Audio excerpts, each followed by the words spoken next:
Hello, friends. Night has already fallen, and the day was long and tiring. And now, it is time to rest. As always, I will tell you a kind legend that once took place in our beloved Middle-earth. So, settle in comfortably, gently close your eyes, and let our journey begin.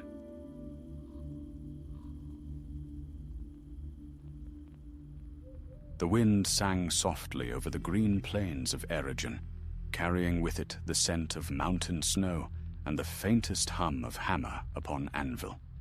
In the shining city of Ostin-Edhil, where the Gwaith y Myrddin, the people of the jewel-smiths, labored, there was music in every strike of metal.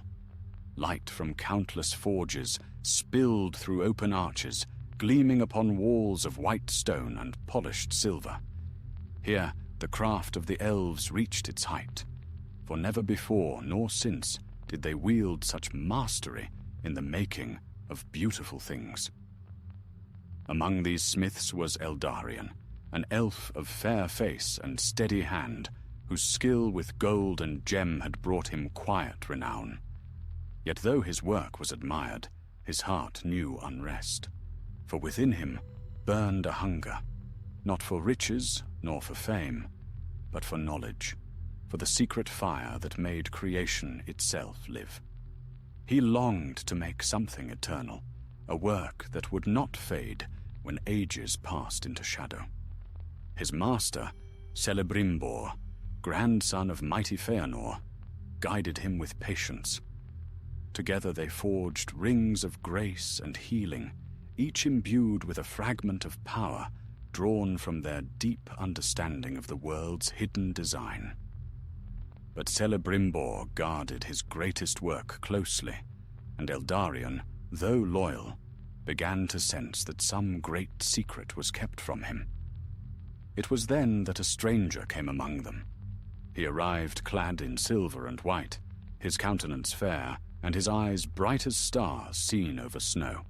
He called himself Anatar, the Lord of Gifts. To all he spoke gently, offering wisdom of craft and lore, and the elves of Eregion, trusting in beauty and fair seeming, welcomed him gladly.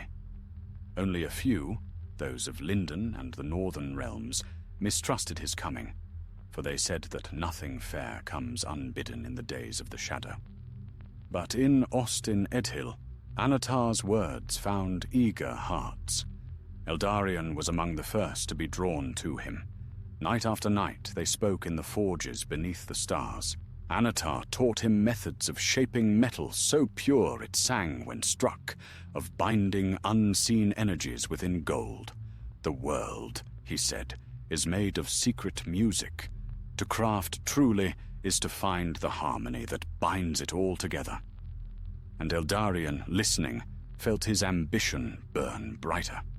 He began to dream of forging a ring unlike any other, a ring that would endure beyond ruin and time. Weeks turned to months, and soon the city was filled with the clamor of work beyond measure. Rings were made, beautiful, powerful, and strange. Some bore the strength to heal, others could guard against weariness or decay. Yet Celebrimbor spoke often of restraint, of balance between will and wisdom. He warned his pupils that power, if sought for its own sake, would twist even the purest heart. Eldarion nodded, but he heard his master's counsel as a distant murmur beneath the ringing of hammers. One night, while the moon shone pale upon the towers of Eregion, Anatar came to Eldarion alone. "You have skill beyond your kin," he said, his voice soft as wind over stone. "But your master limits you. There are secrets even Celebrimbor fears to touch." Eldarion hesitated. "He teaches that mastery of craft must serve more than pride." "Then why does he hide his own greatest work from you?" Anatar asked, smiling faintly. "In the deepest forge beneath the city, he toils in secret. What think you he makes there?" Eldarion had no answer. Yet that night, long after Anatar had gone, he could not rest. The thought gnawed at him like a spark smouldering in dry wood. Days later, he followed his curiosity down into the heart of the city, where the air was heavy with the scent of molten gold. There he found doors of mithril, sealed by spells. He felt their cold surface and heard faintly within the rhythmic sound of hammers, Celebrimbor's private forge. He turned away, ashamed of his intrusion. But as he did, he noticed another passage, narrow and half-hidden, behind stone columns. Driven by something he could not name, Eldarion descended. The stair wound down into shadow. Torches flickered along the walls, their flames bending as if stirred by unseen breath. The air grew thick with the scent of fire and metal. At last he came to a small chamber, a forgotten workshop, empty but for a single pedestal of black stone. Upon it lay a golden ring, plain yet perfect in form. Eldarion stood silent. The ring gleamed softly, and in its light he felt the echo of power, deep, vast, and alluring. He lifted it, and the metal was warm as living skin. For a moment he thought he heard a whisper, faint as breath. "Take me." He should have turned back. He should have called his master. Yet his hand closed around it. "I will guard it," he said aloud, though no one was there to hear. "If this is one of the master's works, I will keep it safe." But the whisper came again, low and promising. "Not guard me. Wield me." When he left the hidden forge, dawn was breaking over Eregion. The light fell gold upon the city's spires, yet to Eldarion's eyes it seemed dimmer than before. For though he did not yet know it, a shadow had already laid its hand upon his heart. And far to the east, in lands unseen, Anatar smiled. In the days that followed, Eldarion's mind was restless.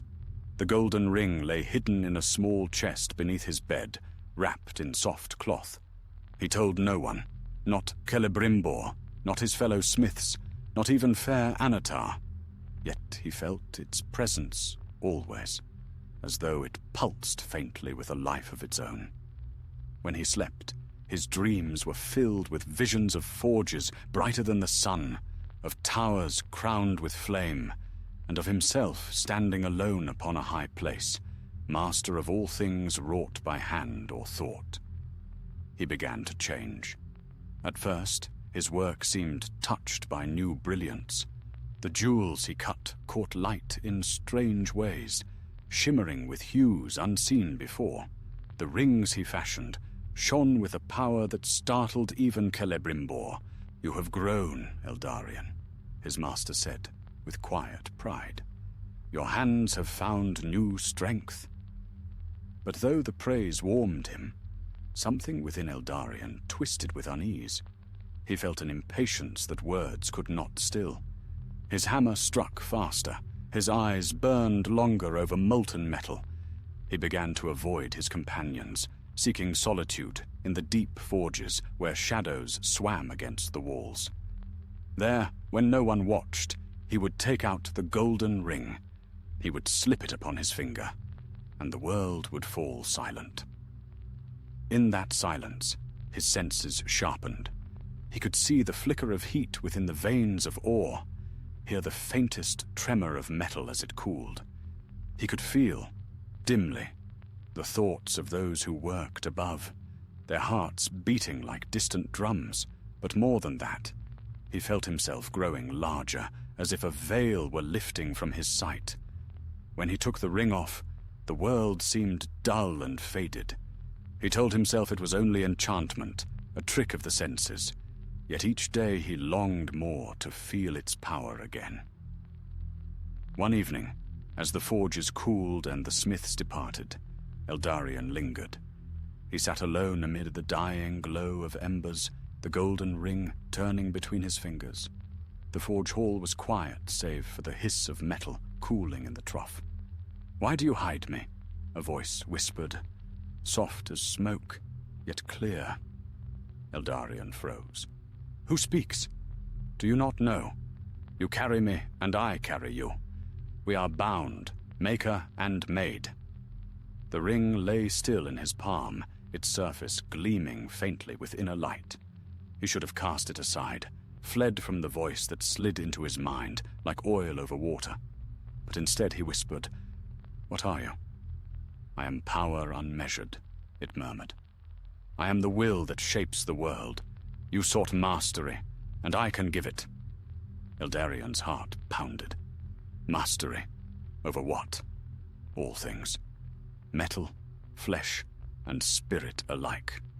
You were born to create, and yet your master withholds the deepest knowledge.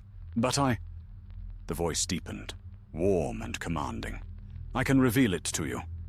He stared into the ring's golden curve, and for an instant he thought he saw shapes moving within it. Flames, towers, eyes of light. Then the forge door opened. Anatar entered, his white robes glowing faintly in the dimness. His gaze swept the chamber, and when it fell upon Eldarion, it was like the touch of frost. "You are here late, my friend," he said with a smile that did not reach his eyes. Eldarion hid the ring behind his hand. "I could not sleep." Anatar drew nearer. "Nor could I. The air is heavy with change tonight. I have felt it for some time. Something stirring, deep beneath these stones." Eldarion turned away, uneasy. "The city is restless. Too many forges burn too long." "Perhaps," said Anatar softly. "Or perhaps someone has discovered what was not meant to be found." The word struck Eldarion like a blade. He looked up sharply, but Anatar's expression was calm, almost kind. "What do you mean?" Anatar regarded him in silence for a long moment. Then he placed a hand upon Eldarion's shoulder. "There are secrets even your master cannot guard forever. You are not the first to seek what lies hidden. The question is, what will you do when you find it?" Eldarion said nothing.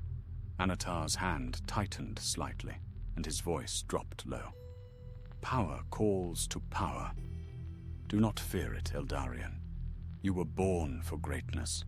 When the time comes, remember my words."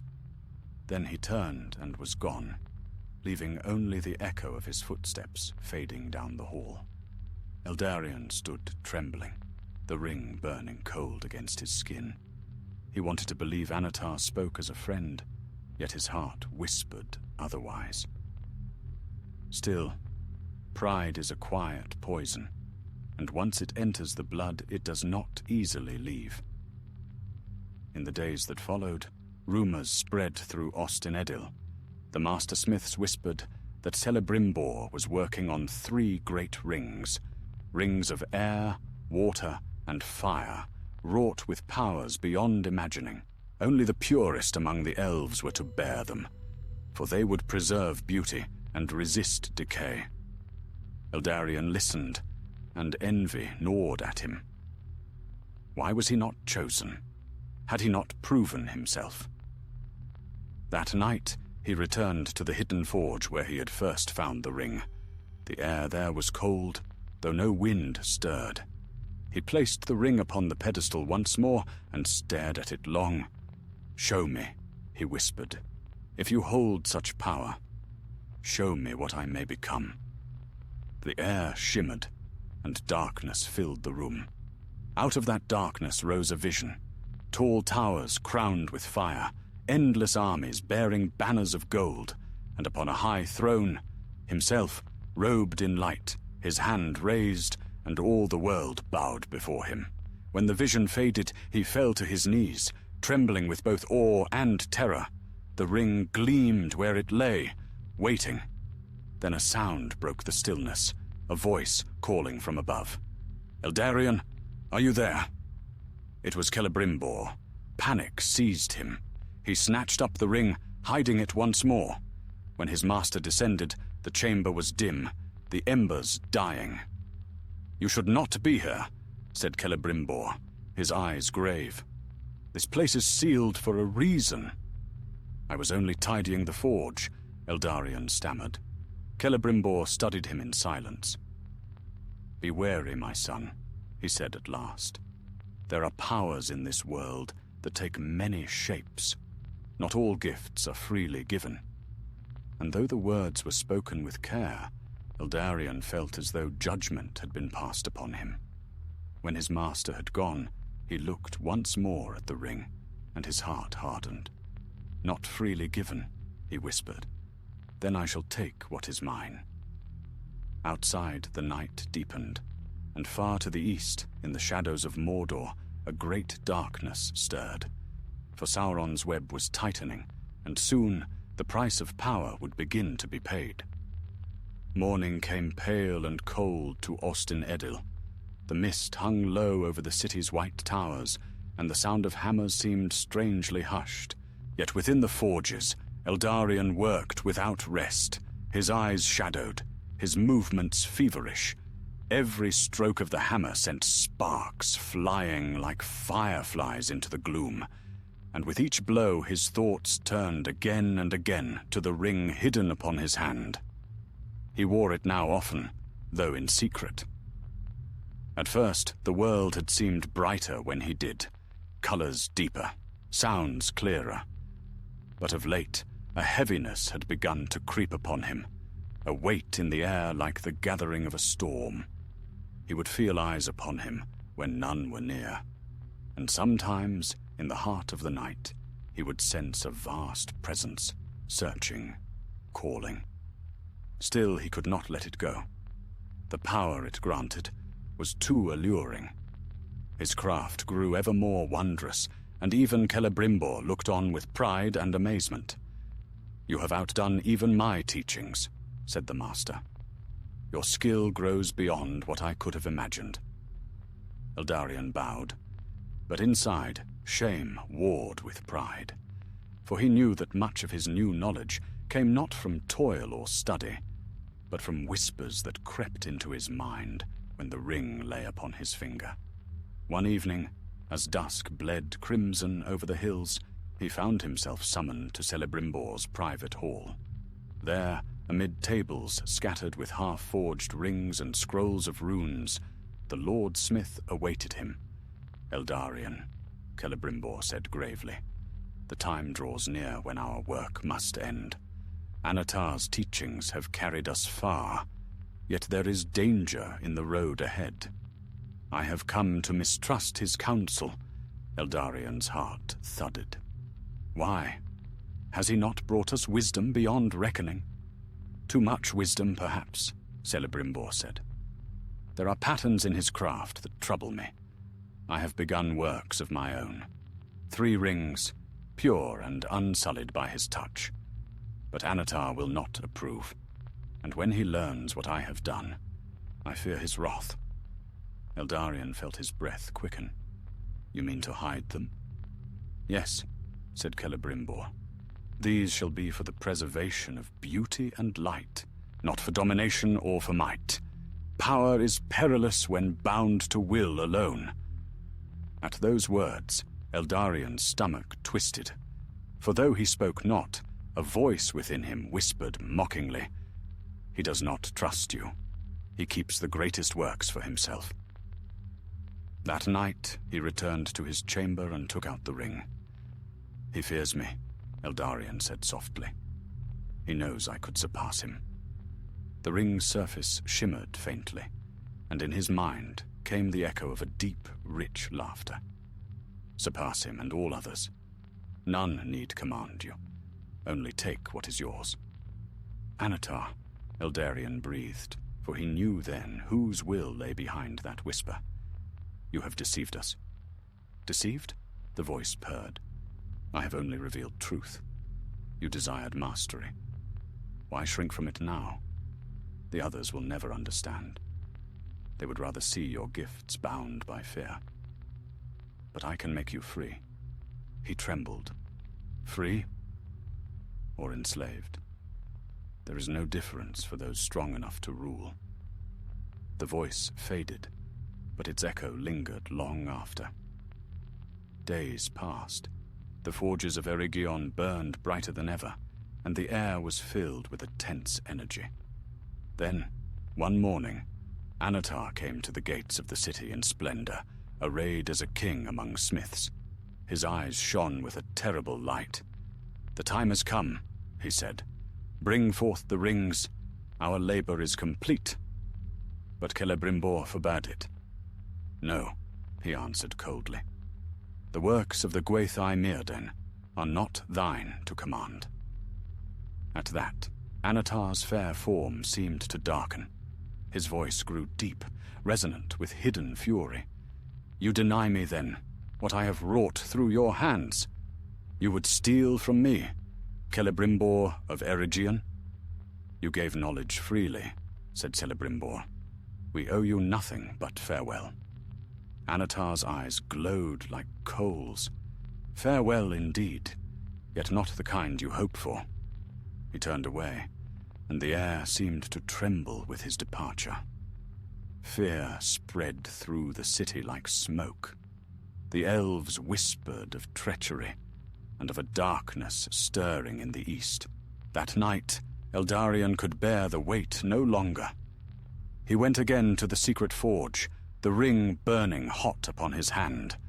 He had scarcely entered when a sound like thunder rolled in his ears, and Anatar's voice, no longer gentle, rang out within his mind. "You have worn my gift, little smith. You have tasted what others will soon know, the dominion of the great lord. Now come forth and serve me." Eldarion cried out, tearing the ring from his finger, yet its mark remained upon his skin, a faint circle that glowed like fire. "No," he shouted. "You lied to us all." But the voice laughed. "Lie or truth, it matters not. The forging is done. The one has been made, and through it all others are mine." Then Eldarion understood. The ring he had found was no true master ring, but a discarded trial, a snare for prideful hands. Anatar, Sauron, for he could no longer hide his name, had woven his deceit well. The earth trembled beneath Eregion as the first wave of his wrath descended. Black banners rose beyond the mountains, and the skies turned red with fire. Sauron's hosts poured westward like a flood of night. Eldarion fled from the forge, the city in chaos around him. Bells rang from the towers, calling warriors to arms. Celebrimbor himself stood upon the ramparts, his hair shining silver beneath the smoke-dark sky. "Eldarion," he cried, "where is Anatar's ring? Tell me you did not—" "I found it," Eldarion gasped. "It was his snare. He means to enslave all who wear the rings." Celebrimbor's face hardened. "Then all is lost, unless we can hide the three." The two worked side by side through the long night, sealing the last of the elven rings away. But even as they labored, fire lit the eastern horizon. The armies of Mordor were upon them. When the city fell, it fell in thunder. The forges that once sang with creation now screamed with ruin. Smoke and blood filled the streets, and the air rang with the clash of iron and the cries of the dying. Eldarion fought beside his kin until the last wall crumbled. His blade was bright, his heart fierce, but he could not match the might that poured against them. In the final hour, he fled into the hidden tunnels beneath the city, clutching the false ring that had begun his doom. There, in the dark, he felt its voice again, soft now, almost pleading. "Do not cast me away. Together we could rise again. I can give you strength." He sank to his knees, tears burning his face. "You have taken everything," he whispered. "My city, my master, my soul. I gave you purpose," it answered, "and you will never escape me." Above him, the forges of Eregion fell silent. The Ring of Power had begun its dominion, and though Eldarion yet lived, he knew the shadow had already claimed him. And far beyond the ruin and the fire, in the land of Mordor newly stirred to life, the Dark Lord set the one upon his hand, and laughed, for the game was only beginning. Smoke hung heavy over Eregion.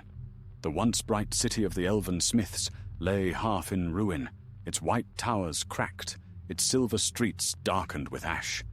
The great forges, once places of wonder and beauty, now glowed with the dull red of dying fires. From the east, the drums of Sauron's armies thundered, echoing across the plain. Eldarion moved like a ghost among the wreckage. His hands were burned, his garments torn, and his eyes, once bright with pride, had grown dim with horror. Everywhere he turned, he saw the work of his craft twisted into ruin. Rings that had been meant to heal and preserve were now instruments of torment, seized by the Dark Lord's hosts. He thought of Celebrimbor, who had stood upon the city walls, rallying his people with voice and hammer. But word had come that the master smith had been taken, captured by Sauron himself. None knew his fate, though all feared the truth. Eldarion's heart was torn between shame and fury. All this, he whispered, as he walked amid the fallen stones, because I listened to his voice. He clenched his hand around the false ring. It was cold now, and dull, the faint glow gone from its surface. Yet he felt its weight as though it were a chain about his neck. By night he hid among the ruins, hearing the march of orcs and the cries of battle in the distance. By day, he wandered the outskirts of the city, searching for survivors. Once, he found a wounded elf maiden lying near the shattered gate. Her name was Lúthien, a smith's daughter from the lower forges. He carried her to shelter beneath a fallen arch, and bound her wounds as best he could. "They have taken the master," she said faintly. Sauron himself came. He asked where the three were hidden. Celebrimbor would not speak. Eldarion's breath caught. And now? "They say he was slain," she whispered, "but not before he defied the Dark Lord to his face." The word struck him like a blow. Celebrimbor, who had taught him the beauty of restraint, who had warned that power without purpose would destroy all. It was his wisdom Eldarion had betrayed. He bowed his head beside the dying fire. "Then I will not let his work be in vain." That night, beneath a sky veiled in smoke, Eldarion made his choice. He would flee westward to seek the havens beyond the mountains. If he could reach Lindon, he would warn Gil-galad and Elrond of what had befallen. And more, he would bring with him the ring, proof of Sauron's deceit. But as he turned the ring in his hand, a whisper coiled up once more from its depths. "Do you think they will forgive you? You, who helped bring ruin upon them?" He tried to cast it aside, but his fingers would not obey. "Be silent," he hissed. "They will see you for what you are, a traitor. Only I understand you, Eldarion. Only I can give you redemption." He pressed it into his cloak, refusing to listen. Yet even as he did, a part of him longed for the strength it promised. For 3 days he traveled west, moving through forests blackened by war. The air stank of smoke and blood. He passed the bodies of elves and men alike, fallen where they had stood against Sauron's hosts. Once he heard a cry upon the wind, a company of survivors calling for aid. But when he reached them, they were already dead, their armor crushed by troll hammers. Each night, the ring whispered more insistently. It spoke of hidden paths, of secret strength. "Put me on," it said. "I will lead you unseen." And when fear and exhaustion drove him to the edge of despair, he yielded. He slipped the ring upon his finger. At once, the world grew still. The smoke vanished, the wind ceased to stir the trees. The air turned thin and sharp, and the land before him was washed in strange light. He could see far now, too far, for his sight pierced the mists and shadows.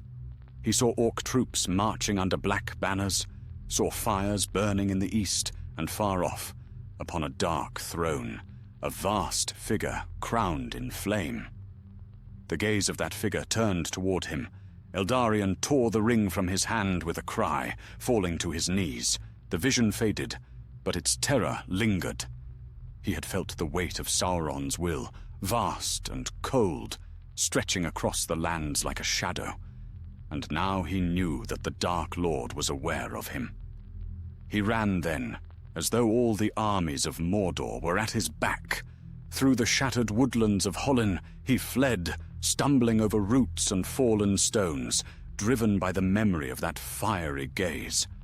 When at last his strength failed, he collapsed beside a stream, gasping for breath. There, as dawn broke pale over the land, he took the ring once more from his cloak. Its surface gleamed faintly, as though mocking him. "You will not have me," he said through clenched teeth. He raised his dagger high, meaning to shatter it against the rocks, but his hand froze in midair. "Destroy me?" the voice murmured. "Would you also destroy your own soul? For we are bound now, you and I. Break me, and you shall break yourself." He hesitated. His arm trembled, the dagger wavering above the stone. Then, with a cry of rage, he cast the weapon aside. The ring lay untouched upon the earth, gleaming like a drop of sunlight amid the dark. For long hours he sat by the stream, staring into its current. His reflection looked back at him, pale, hollow-eyed, older than his years. He thought of the fair halls of Ostin Edhill, of the laughter of the forges, and of his master's voice speaking gently above the anvil. All of it was gone now, devoured by flame and pride. At last he rose, weary beyond measure. "If I cannot destroy you," he said softly, "then I will hide you, where even the Dark Lord's hand cannot reach." He traveled north, into the shadow of the mountains, through lands desolate and forgotten. Storms broke over him. Cold rain fell in sheets. At times he thought he heard footsteps behind him, and the whisper of Orcish voices in the dark. Yet none found him, for he had become like a wraith himself, silent, unseen, half living, half lost. After many days, he came to a deep ravine, choked with mist. At its heart, a river roared through black stone, cold as death. There, Eldarion knelt and held the ring above the rushing water. "Go back to the darkness that made you," he said. But again the voice rose, pleading now, almost human. "You will die alone if you do this. Cast me away, and there will be nothing left of you. Keep me, and I will make you great again." For a heartbeat, he faltered. Then he whispered, "Better nothing than you." He flung the ring into the chasm. It flashed once, caught the faint glimmer of dawn, and was gone. Eldarion sank to his knees. A strange silence filled the air, as though the world itself held its breath. Then came a sound, faint and far, like laughter borne on the wind. It was not the laughter of the ring, nor of any living thing, but the cruel echo of a will that could not be undone. He knew then that his struggle was not ended. The bond between them, though severed by distance, still burned faintly within him. He would carry the shadow of that power all his days, and though the ring was lost to sight, he felt in his heart that Sauron would one day seek it again. Weary and broken, Eldarion turned westward, toward the fading light. Behind him, deep in the dark ravine, the current roared on, cold and unending, carrying with it a small glint of gold that would one day, far into the turning of ages, find another hand. For many days Eldarion wandered westward through the wild lands that lay between Erigion's ruins and the mountains beyond. The world had grown grim and silent. Trees stood blackened and leafless from the fires of war, and the rivers ran brown with ash. Only the wind moved through the desolation, whispering over the dead fields like a voice of lament. He walked without rest or purpose, save the faint hope of reaching Lindon and warning the High King of what had come to pass. Yet even that purpose began to fade, for each step drew him further from all he had known, and closer to the memory of the ring. Though he had cast it away, its whisper lingered in his thoughts, like a wound that would not heal. At night he dreamed of fire. He saw the towers of Ostin Edhil falling, and the dark figure of Sauron standing over the ruins, laughing as the elven rings shone faintly in his grasp. Then, in the dream, Sauron would turn his gaze upon him, and Eldarion would feel again that piercing will reaching for his soul. He would wake trembling, cold with sweat, whispering to himself that the ring was gone, that he was free. Yet in his heart, he knew freedom was still far away. Once, as he climbed through a pass of broken stone, he came upon a small company of elves who had fled the ruin. They were weary and wounded, their faces pale with grief. They recognized him and greeted him with sorrow. "Eldarion of the Forges," said their leader, a tall elf with a silver circlet upon his brow. "We thought you perished in the siege." "I live," Eldarion answered, "though not by any grace I deserve." The others looked upon him strangely, for there was a darkness in his eyes that had not been there before. They asked what had become of Celebrimbor, and Eldarion told them what he knew. The news struck them like a blow. Some wept, others stood silent, staring toward the east. "He died in defiance," Eldarion said softly. "His courage was greater than all our wisdom." Then the leader bowed his head. "The light of the Master Smith is gone. Eregion is fallen, and we are scattered like leaves before the storm. Yet the three rings are safe. That much, at least, our hearts may still hold." Eldarion nodded, though a pang of guilt twisted within him. He told them nothing of the false ring he had borne, nor of the whispers that still haunted him. He feared their judgment, and worse, he feared they might see the mark it had left upon him. They traveled together for a time, moving north through the shadows of the misty mountains. By day they walked in silence, for the land was full of unseen danger. By night they kindled no fire, lest the light draw the eyes of foes. Once they heard the cry of a fell beast passing far above, and once they glimpsed riders in black armor moving through the trees. After many weary leagues, they came to the river Sirannon, where a ruined bridge crossed the torrent. There they parted ways. The others would make for the western passes, hoping to reach the havens near the sea. But Eldarion, restless and troubled, chose another path. "I cannot go yet," he told them. "There is something I must set right." The leader looked upon him sadly. "Be wary, friend. The shadow still seeks those who have touched its power. Do not linger near its grasp." "I will not," said Eldarion, "but my path is my own." So they left him there by the river, and he went on alone. Days turned to weeks. Hunger and weariness gnawed at him, but the pain within was worse. The more distance he put between himself and the place where he had cast the ring, the stronger its call became. It whispered in his dreams now, not as a voice of power, but as one of need. "You left me in the cold. You belong to me, as I to you." He would wake with his hand clutching his breast, as though reaching for what was no longer there. Sometimes he thought he felt it beneath his skin, a burning circle, faint but unending. At last he came upon a deep forest, untouched by war.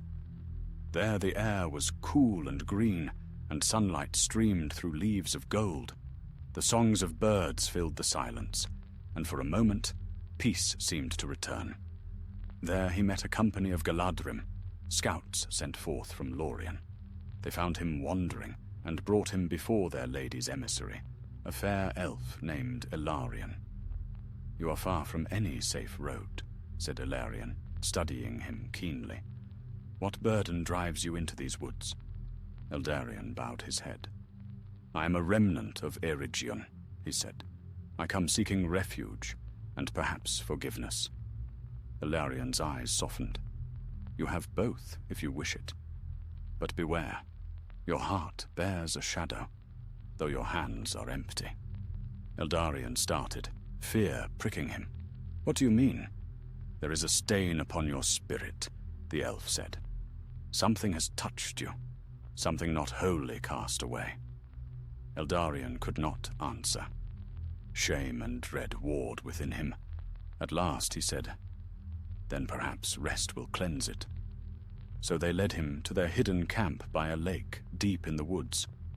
There he dwelt for a time, tending the fires and repairing what weapons and tools had been broken in the war. The Galadrim treated him with kindness, yet he remained apart, for he felt unworthy of their grace. But peace would not hold. One night, as he watched the stars mirrored in the still water, the whisper came again. It was fainter now, yet filled with longing. "You cast me away, yet still you seek me. You cannot hide from what you are." He clenched his fists. "You are gone. The river took you. No river can keep what is bound by will. I am nearer than you think." He looked into the dark water, and there, faint and shifting, he thought he saw the glimmer of gold beneath the surface. He sprang to his feet, heart pounding. The lake was deep, its waters still, but something gleamed far below, bright as a fallen star. "No," he whispered. "It cannot be." He turned away, forcing himself back to camp. Yet the image would not leave his mind. All through the night he sat awake, staring toward the lake, hearing the faint murmur of water that seemed to echo the ring's voice. When dawn came, he went to Elarion. "I must leave," he said. "My shadow follows me still. I will not bring it upon your people." Elarion studied him for a long moment. "If you go, take this." He gave him a small silver talisman, wrought in the shape of a leaf. "It bears the blessing of the Lady of the Wood. It may guard you against dark thoughts." Eldarion accepted it with gratitude. "Tell your lady," he said quietly, "that not all darkness lies in the enemy's lands. Some walks within the hearts of her own kind." He left the forest that day, taking the northern road through the foothills. Behind him, the green woods faded into the mists. Before him stretched a long and lonely path, leading toward the mountains. The whispering of the ring followed still, faint as breath upon the wind. And though he did not look back, he knew that somewhere, far beneath the earth or beneath the waters, a small gleam of gold still turned in the dark, waiting, remembering, calling his name. Winter crept upon the land like a thief, veiling the mountains in snow and driving the wild creatures into silence. Eldarion trudged north through the frozen passes, the cold biting deep into his bones. His cloak was torn, his boots worn thin, yet he pressed onward, guided by a faint light within that told him his road was not yet ended. The forests of Eregion had fallen far behind him, and now he journeyed through barren hills and stony valleys where few living things dared tread. The wind wailed among the crags, carrying with it the distant cries of wolves. He wrapped his cloak tighter about him and walked on, each step slower than the last. More than once he thought to turn back, to seek warmth among the elves of the woods. But shame held him.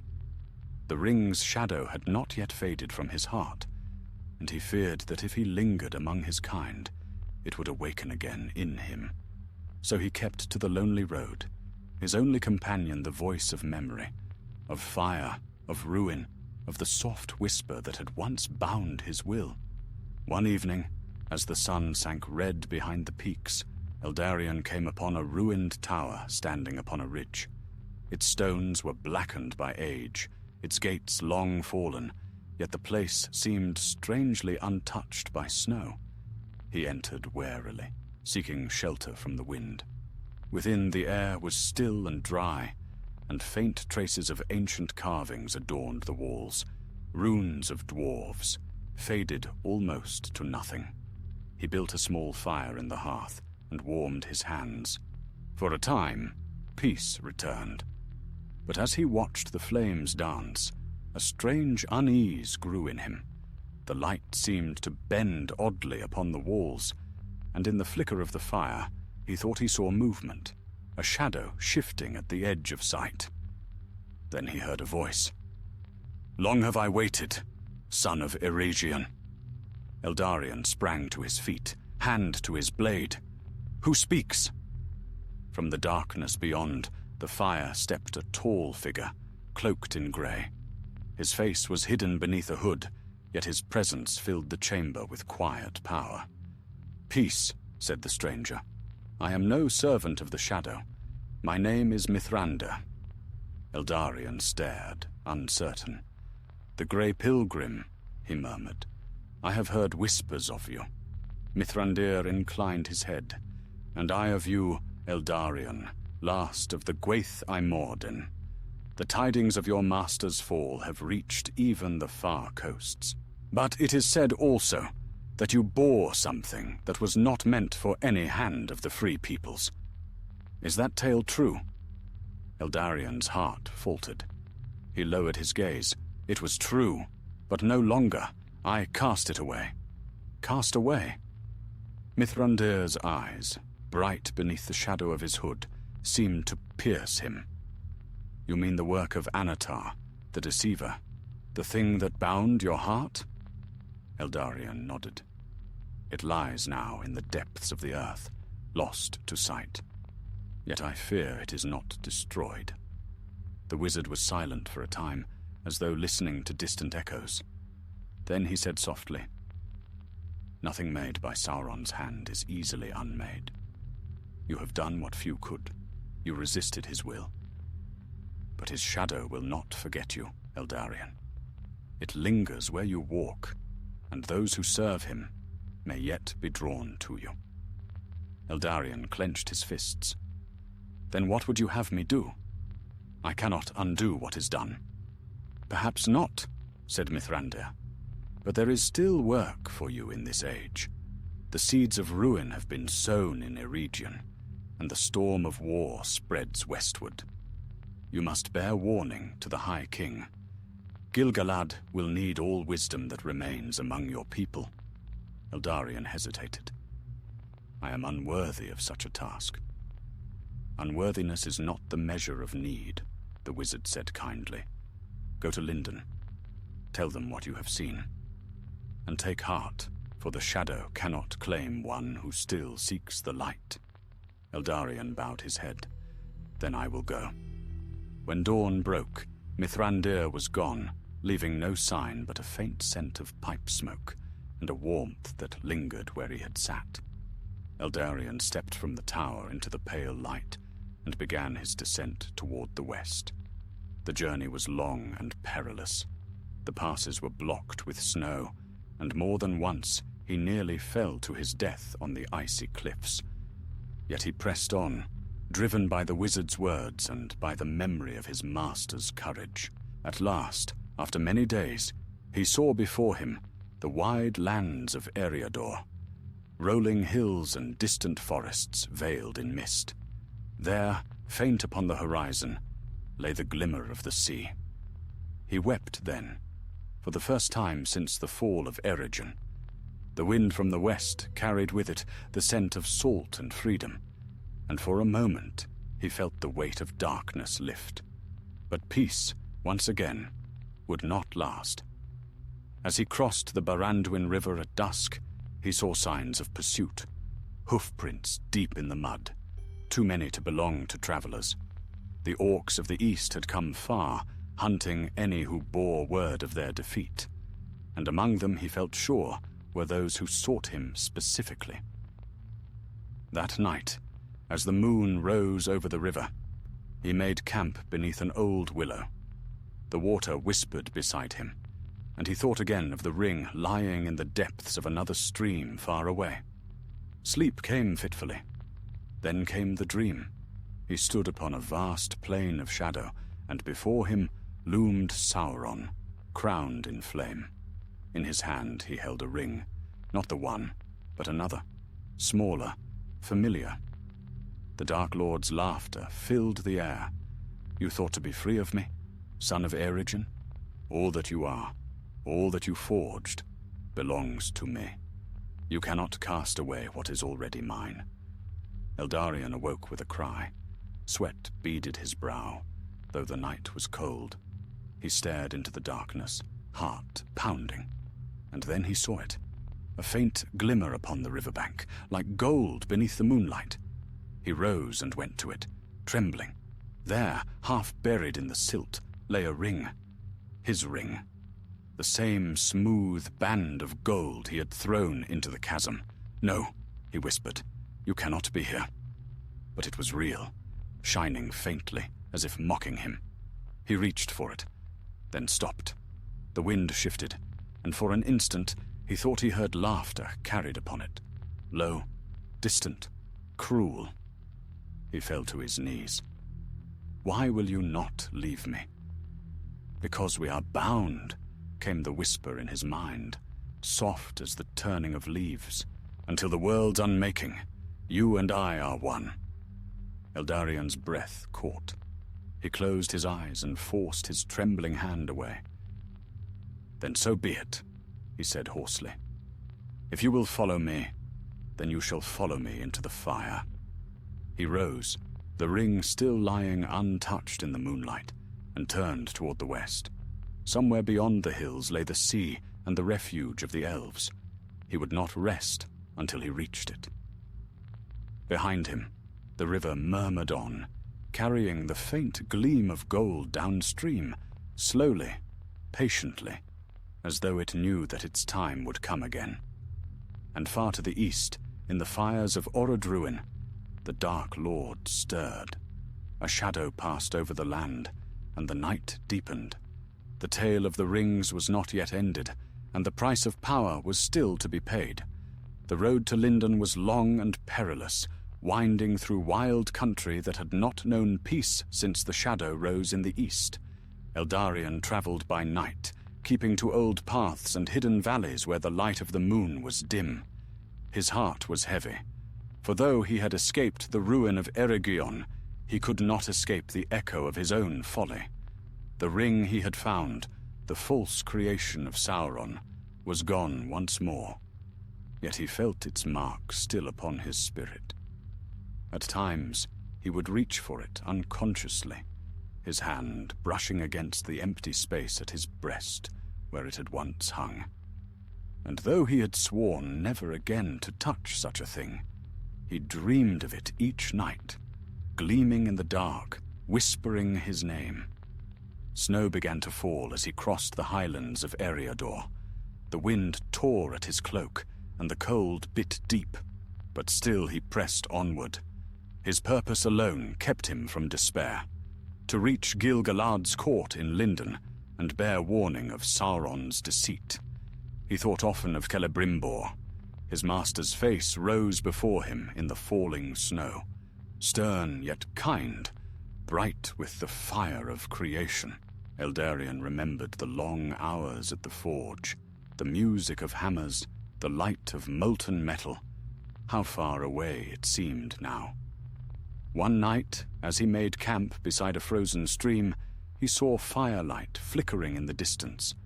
Fearful of pursuit, he crept nearer and beheld a small band of men huddled around a blaze. They were grim-faced and weary, their gear rough but well kept. He knew them for the folk of Eriador, wanderers and rangers who kept watch over the wild. When they saw him, they rose with caution, hands upon their blades. "I mean no harm," Eldarion said, lifting his hands. "I am an elf of Eregion, seeking passage west." At his words, the leader, a tall man with a weathered face, lowered his sword slightly. Few of your kind walk these lands now, he said. Most fled or were slain when the darkness came. Yet some endure, Eldarion replied. As do you, it seems. The man gave a grim smile. Endure? Aye, we endure, but only just. The shadow spreads across the hills. Orcs raid our villages, and travelers vanish upon the roads. We heard rumors of war in the east, of a city burned, and a dark power rising again. Tell me, Elf, is it true? Eldarion bowed his head. It is true. A region is fallen. Sauron's armies march, and the rings of power are scattered. The land burns under his will. The men fell silent, their faces pale in the firelight. After a time, the leader spoke again. Then the world darkens for us all. They shared their food with him that night, simple bread and dried meat, but it tasted to Eldarion like a feast. Around the fire they spoke of the lands they had lost, of families driven westward, of the sea they longed to see but never would. Before dawn, as the men slept, Eldarion rose to leave. The leader stirred and looked up at him. "Where will you go?" he asked quietly. "To Lindon," Eldarion answered. "If any strength remains in the west, it must be roused." "Then may the stars guide you," the man said, and clasped his hand, "for if the elves fall, we are not far behind." Eldarion bowed in silence and went on his way. For many days he journeyed alone once more, and winter deepened around him. The forests gave way to barren heaths, and the snow lay deep upon the ground. He saw no living thing save the ravens circling above, and the occasional glint of eyes in the dark. Yet even in that desolation, the memory of the ring would not leave him. At times he fancied he heard it calling faintly, not from without, but from within. His own thoughts bending toward it like grass before a storm wind. He fought the temptation with all his strength, murmuring the words of his master. Power must serve, not rule. At last, after long weeks of hardship, he came to the borders of Lindon. The snows gave way to green fields where spring had already touched the grass. Beyond lay the blue shimmer of the sea, vast and unending. He had not seen the ocean since before the fall of his city, and the sight filled him with awe and sorrow. He passed beneath white birches and along roads of stone until he reached Mithlond, the grey havens, where ships from the west lay anchored in the mist. There the air was filled with the sound of gulls and the scent of salt, and the towers of the harbour shone like pearl in the sunlight. The guards at the gate beheld him with wonder, for few of Eregion had survived to come so far.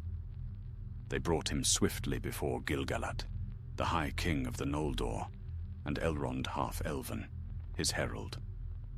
Eldarion knelt before them and spoke of all that had passed, the coming of Anatar, the forging of the rings, the fall of Eregion, and his own folly in claiming the false ring. He told them of the whisper that still haunted him, and of the ruin that followed. When he had finished, silence filled the hall. At length, Gilgalad rose. "The deceits of the enemy grow deeper than we guessed," he said.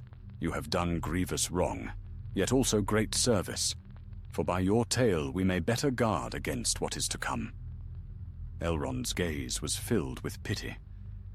"The shadow that clings to you is not easily cast off," he said. "But you have turned from it, and that is no small thing. Rest now, Eldarion of Eregion. The burden you bore is not yours alone to carry." They gave him a chamber by the sea, and for the first time in many months, he slept without fear. Yet his dreams were troubled still. He saw waves crashing upon a shore of gold, and beneath the waters something gleamed faintly, turning, waiting. He woke before dawn and went to stand upon the cliffs. The wind from the west blew through his hair, cold and clean. and he thought he heard the distant sound of voices singing, a song of the undying lands, far beyond mortal reach. He bowed his head and whispered, "May the sea take my shadow and bear it away." But far beneath the waters, unseen by any eye, a glimmer of gold drifted slowly westward, turning with the current, unbroken and unforgotten. And though Eldarion did not know it, the power he had cast away was not lost, only sleeping, waiting for the hand that would one day wake it again. And in the east, beyond the mountains and the plains, the fires of Mordor flared anew. Sauron's wrath spread like smoke, and the world trembled as the Second Age drew toward its darkest hour. Eldarion stood long upon the cliffs, the wind whipping around him, and at last he turned from the sea. "The light of Eregion is gone," he said softly, "but the memory shall not fade." Then he walked down toward the city of the Havens, where the bells tolled faintly over the water, and prepared to join the councils of the wise, for his road, though long and bitter, was not yet done, and Middle-earth still had need of those who had looked into the heart of shadow and lived. Long months passed in the Grey Havens. Though Eldarion was given rest and healing, peace did not come easily to him. The sea winds were gentle, and the white gulls wheeled freely above the harbor. Yet even amid that calm, he felt the shadow of his past lingering close behind. The elves of Lindon were kind, but they looked upon him with quiet pity, for the tale of Eregion's fall had spread through all the West, and his name was spoken with both sorrow and awe. He spent his days working beside the shipwrights, fashioning small tools and fittings of silver and bronze. The sound of hammer and chisel comforted him, for it reminded him of the forges of old Austin Edhill before their song was turned to ruin. Yet even as he labored, his heart remained restless. He would walk often along the cliffs at dusk, gazing out upon the endless sea, wondering if the waves could truly bear away the stain that lay upon his soul. Elrond visited him often. Though younger than many who dwelt in Lindon, he bore already the wisdom of one who had seen the world's breaking and the sorrow of ages. "You are troubled still," he said one evening, as they stood together upon the seawall. "I cannot forget," Eldarion answered. "Each night I see the fire that devoured my home. I hear my master's voice calling in the dark. And sometimes I still hear it, the whisper of that ring." Elrond's eyes were grave. "There are wounds that time alone cannot heal," he said softly. "But take heart. You cast the evil from your hand, and in doing so, you proved your will stronger than its maker intended. That is no small victory." "Yet the ring was not destroyed," Eldarion murmured. "I feel it still. Somewhere it endures." Elrond did not answer at once. At last he said, "Then perhaps that too has its purpose. The deeds of the shadow often bear fruits they did not foresee." In the days that followed, Eldarion tried to heed Elrond's counsel, but the restlessness grew in him until he could bear it no longer. He sought an audience with Gil-galad and begged leave to depart. "I have dwelt too long among walls and waves," he said. "Let me go east again. There is work yet to be done, though the cost be high." Gil-galad looked upon him long before replying. "Few who escape the shadow seek it again," he said. "What draws you back into the darkness?" "I must see what remains of my people," Eldarion answered. "Perhaps I may still find some remnant of Eregion's craft, some light that was not wholly lost." The High King sighed. "Go then, if your heart compels you. But take no burden that once bore the mark of Sauron. His gaze reaches further than any road." So Eldarion departed the Havens, taking little save his cloak, a short sword of elven make, and a small talisman, the leaf-shaped charm given him by Elarion, in the woods of Lorien. As he rode east through the wide plains of Eriador, spring returned to the land. Wildflowers opened upon the hills, and the air was sweet with rain. Yet in the far distance, a haze of smoke rose faintly, where the lands of the east still smouldered beneath the shadow. He crossed the Barandwin once more, and for a time followed the road south. Villages lay ruined, their fields untended, for the war that had broken Eregion had left scars far beyond its borders. In lonely glades, he saw cairns of stone raised over fallen warriors, elves and men alike who had stood together against the darkness. At last, he came to the edge of what had been Eregion. The plains lay blackened, the once golden towers fallen to rubble. Only the foundations of Austin Edhill remained, half buried beneath ash and ivy. The air was still, save for the wind whispering through hollow streets. Eldarion stood long amid the ruins. He touched the shattered walls, the scorched anvils of the forges where once the rings of power had been wrought. In the heart of the city, he found a single fragment of metal, a ring mold, broken and blackened by fire. He knelt beside it, running his fingers over the charred markings. This was where the beauty of the world was betrayed, he whispered, and yet, here also it was made.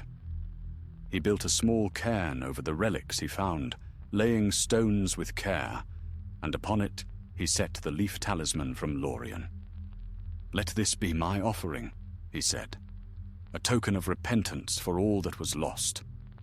But as he rose, a sound broke the silence, a faint rustling from the shadows beyond the ruined street. His hand went to his sword. "Who walks there?" he called. From the darkness emerged a figure cloaked in black, moving with slow grace. The face was hidden, but the voice that answered was smooth and cold. "So one returns to the ashes," it said. "A faithful hound, come to mourn the hand that fed it." Eldarion's heart froze. "Who are you?" The figure laughed softly. "One who remembers. One who was promised much and lost all when your master turned traitor to his true lord." Eldarion drew his sword. "You serve Sauron." "I serve the power that rules all," the stranger replied, "as you once did. Do you think your renunciation frees you? He marked you, elf of Eregion, and his mark endures." The words cut deep, for they echoed the fear that haunted him. "If he marked me," Eldarion said, "then I shall bear that mark until the end, but I will not bow to it." The shadow laughed again, low and mocking. "We shall see. The Dark Lord has long patience. Even now he gathers what was scattered, and when the time is ripe, your hand will reach again for the gift you spurned." With that, the figure turned and vanished into the smoke. Eldarion stood trembling, the echoes of that voice ringing in his mind. At length he sheathed his sword and turned away, unwilling to pursue. "No," he whispered. "The path I walked once will never bind me again." That night he camped upon the hill above the city. The stars shone cold over the ruins, and he lay staring upward, unable to sleep. The wind carried faint murmurs through the valley, perhaps only the sighing of the stones, yet to his ears they seemed like the voices of the dead, singing of loss and of pride undone. When dawn came, he descended from the hill and took one last look upon the place of his birth. The sun rose red through the haze, gilding the broken towers with light. "Farewell, Eregion," he said softly. "May your memory endure when mine is long forgotten." Then he turned eastward, toward the misty mountains. Beyond those peaks lay lands untouched by the elves of the west, wild and perilous, but free from the reach of kings and councils. There perhaps he might find a place to begin anew.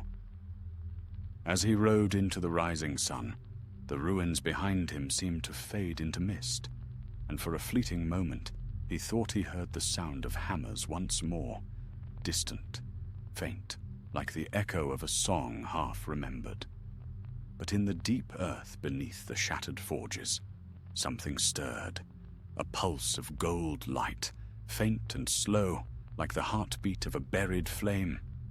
And though Eldarion did not see it, the false ring, the first seed of Sauron's deceit, had not perished.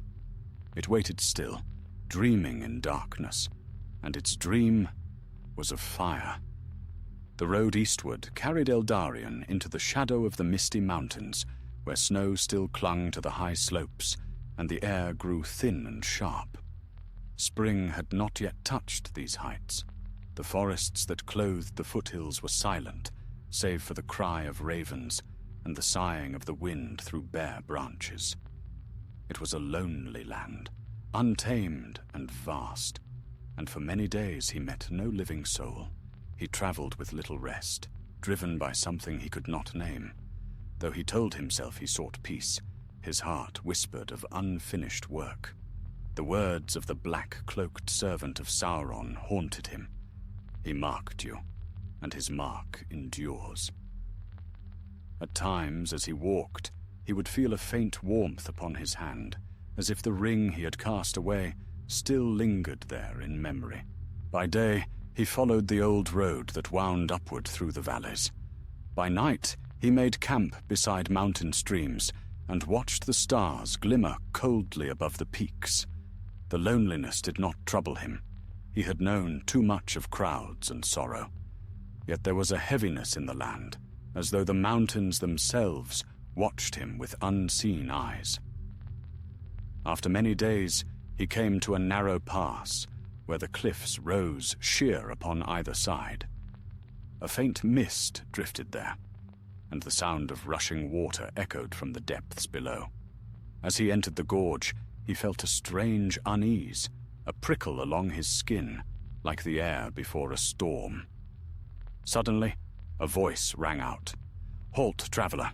These paths are guarded." Eldarion turned swiftly. From the rocks above him, figures emerged. Elves clad in grey and green, their bows drawn. The leader, tall and keen-eyed, descended lightly to the path. "I am Eldarion of Eregion," he said, raising his hands. "I come in peace." The elf regarded him warily. "Eregion is no more," he said. "Its people were scattered or slain. Speak truthfully. What brings you to these lands?" Eldarion bowed his head. "I seek only passage. I would cross the mountains and go beyond their shadow."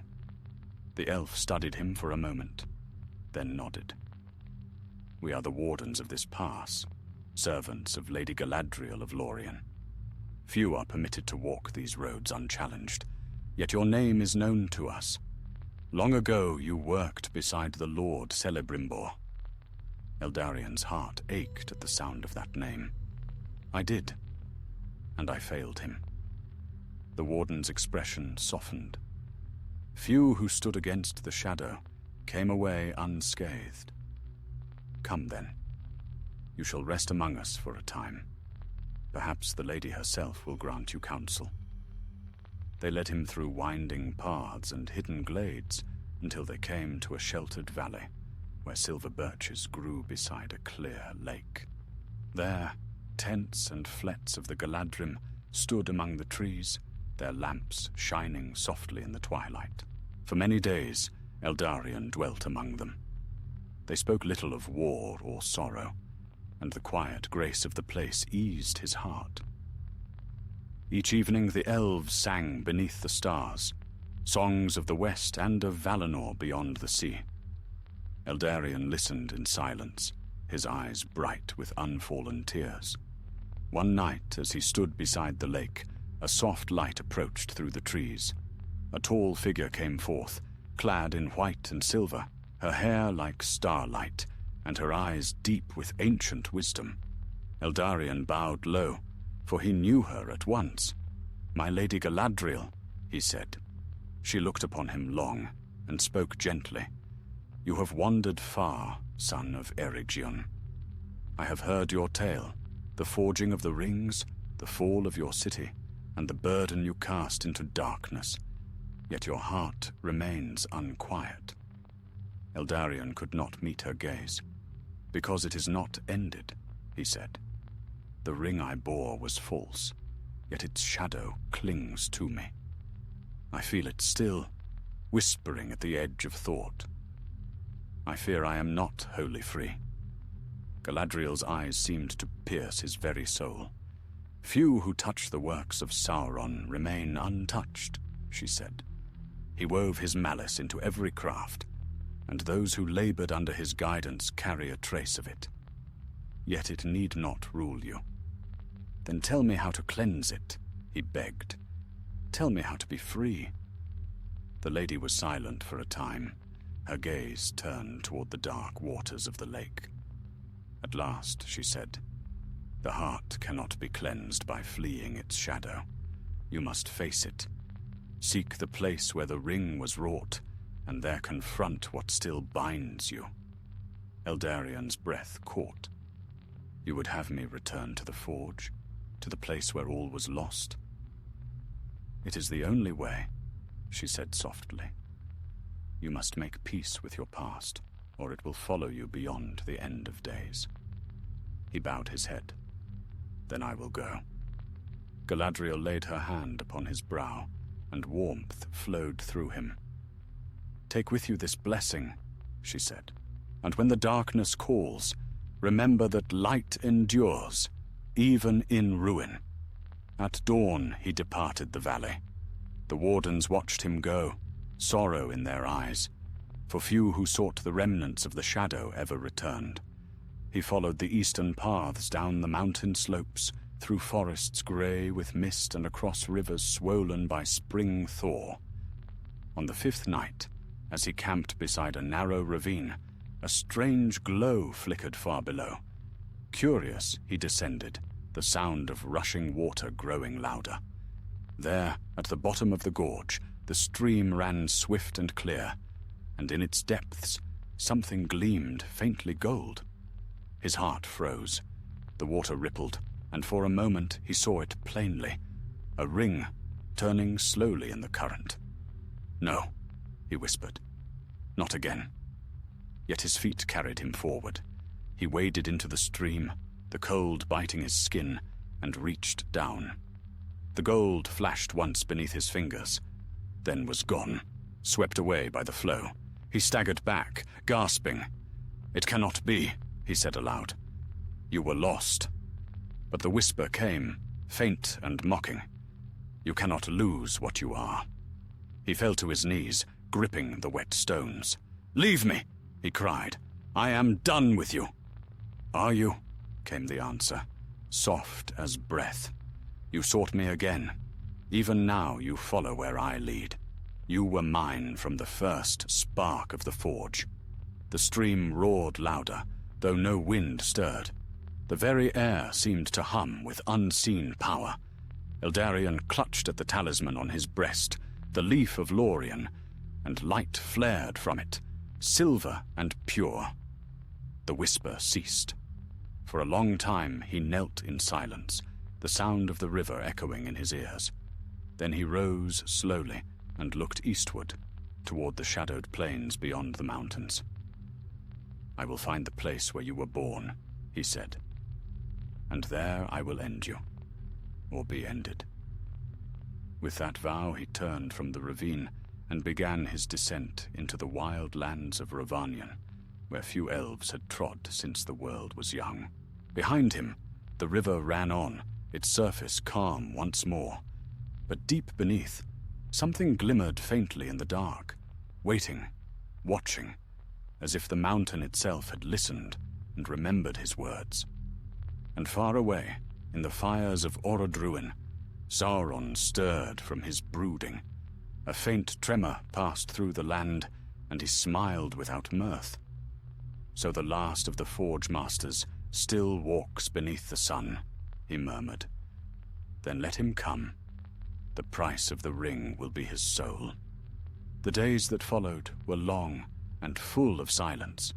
Eldarion crossed from the western slopes of the Misty Mountains into the broad lands of Ravanion, where the earth stretched out in great plains of green and gold. Here the air was different, wilder, freer, but beneath its vastness he felt small and hunted. Though the sky was clear, he often looked behind him, half expecting to see black banners cresting the distant ridges. He passed through old forests, where trees stood twisted and ancient, their roots tangled over forgotten ruins. At night, wolves howled in the dark, and strange lights moved over the marshes to the south. Sometimes he glimpsed the glimmer of eyes, neither beast nor man, watching from the shadows.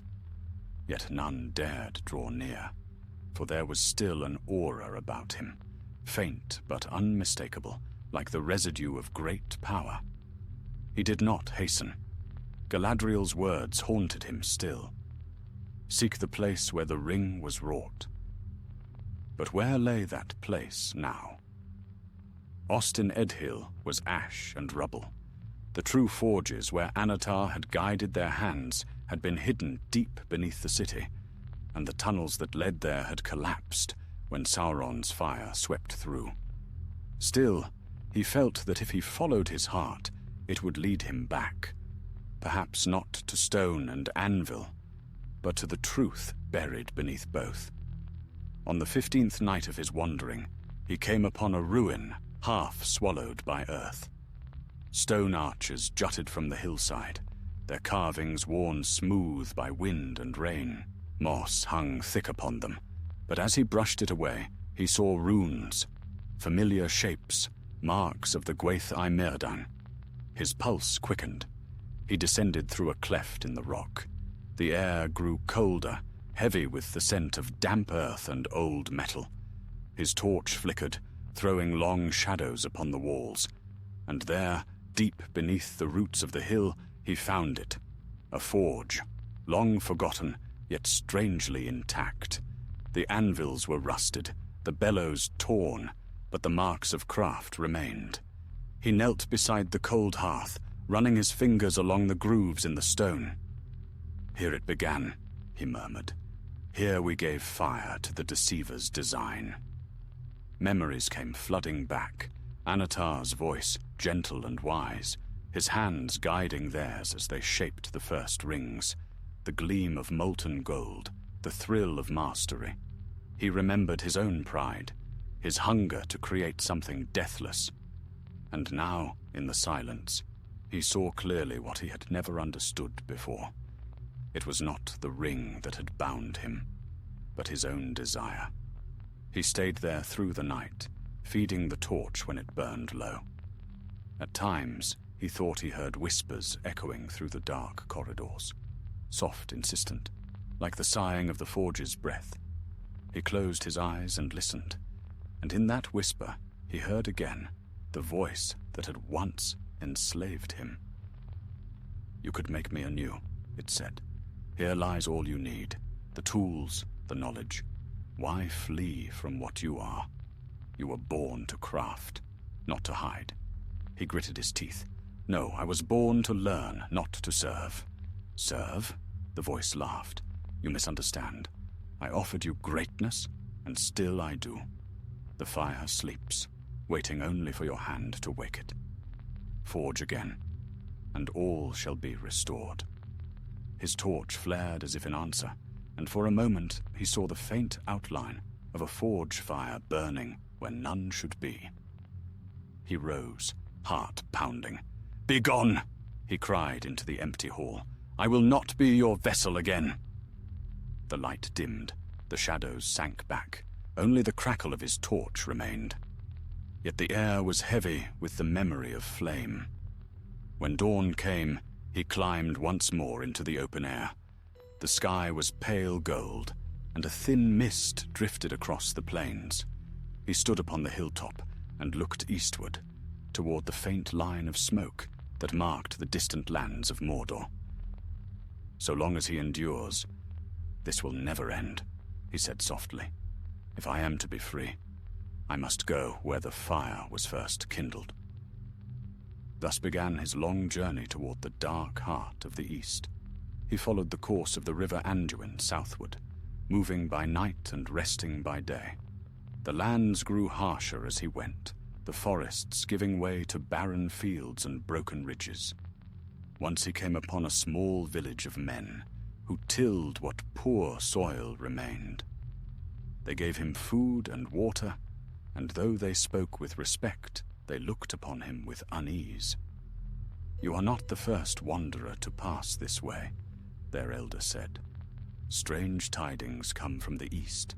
Smoke rises from mountains that have slept for an age, and travelers vanish on the roads. Some say the Dark Lord stirs again." Eldarian's face grew grim. "Then the storm has not yet spent itself." He left them before dawn and pressed onward. The nights grew hotter, the air thick with the scent of ash. At times, a dull red glow pulsed faintly upon the horizon, as if the world itself were breathing fire. He knew then that he was nearing Mordor's bounds. For 7 days he journeyed across desolation. No bird sang there, and the stars were veiled by smoke. The land was cracked and dry, the soil black as soot. He walked until his strength failed, yet he could not turn back. It was as though the very pull of the ring, the echo of its making, drew him onward. At last he reached a plain of stone where rivers of hardened lava wound like dark veins. In the distance rose a mountain, vast and terrible, its peak crowned with smoke. Orodruin, the mountain of fire. He fell to his knees, awe and dread mingled in his heart. "This is the end," he whispered. The wind howled, carrying with it a faint murmur, whether of the mountain itself or of some will more ancient. He could not tell. "Welcome home," the voice said. He staggered to his feet, trembling. "No," he said aloud. "I came to end you, not to bow to you." But as he climbed the dark slopes, the whispers grew louder. He saw flashes of gold amid the stones, as though the earth itself bled the memory of the rings. He felt heat rising beneath his feet, and with each step his mind wavered between resolve and madness. At last he reached a ledge overlooking the fiery chasm. The air shimmered with heat, and below, molten rock flowed like living flame. The light was terrible, and it seemed to him that within it faces moved, faces of those he had known and lost, all calling his name. Eldarion drew the broken ring mold from his pouch, the last relic of Erigion's craft, and held it high. "This ends here," he cried. "No forge shall serve the shadow again." He hurled it into the fire. There was a sound like thunder, and for an instant the mountain blazed with light. The wind roared around him, searing his skin. Yet as the fire rose, he felt the whisper fade, torn away by the fury of the flame. He fell to his knees, gasping, the world spinning before his eyes. The mountain trembled, but didn't break. Slowly the glow subsided, and silence returned. Eldarion bowed his head. The air was heavy with heat and ash, but the shadow within him was gone. For the first time since Erigion's fall, his heart was still. He looked east, where the plain stretched vast and empty. "It is done," he said softly. "Whatever comes now, I am free." Then he turned west once more, limping down from the fire, and the mountain watched him go, its heart quiet, but not dead. For though one servant of the forge had been freed, the will that had ensnared him still burned deep beneath the earth, waiting for the day when another hand would take up the work he had ended. The air above Mordor was black with ash and bitter smoke. Eldarion stumbled down the rocky slopes of Orodruin, his body trembling from exhaustion, his hands seared by the fire. Each breath burned in his chest, and yet he pressed on, clinging to the knowledge that he had done what he must. The broken mold, The last echo of Anatar's craft was gone.